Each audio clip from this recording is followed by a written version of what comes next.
I want to ask you about oil. So I saw that the State Department approved a potential sale for Patriot missiles to Saudi Arabia.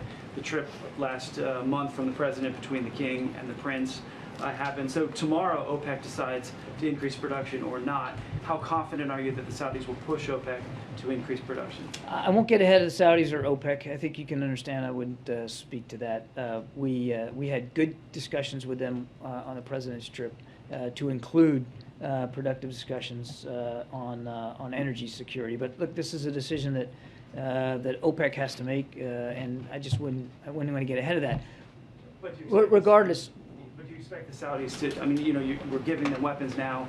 We have the meeting between the king and the president. Do you expect them to help? Yeah, us the out? question kind of presupposes there's some sort of a quid pro quo here, and that's just not the case.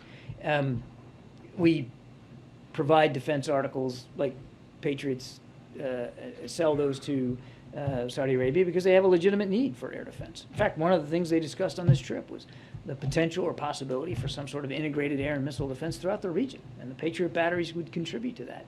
And yes, he met with the king and the Crown Prince and his leadership team, as well as all the leaders of the GCC +3 when he was out there, because there's a range of issues to talk about. Energy security was on the agenda, but it wasn't the only agenda. I'm not going to speculate on about what OPEC might or might not do, but I do want to just get back to one point, and that is how seriously the president takes the issue of supply in the energy market out there. And he has worked domestically to improve and increase that supply by releasing 1 million barrels a day all the way. This will take us all the way through October. That's nothing to sneeze at. That has actually helped stabilize the oil market.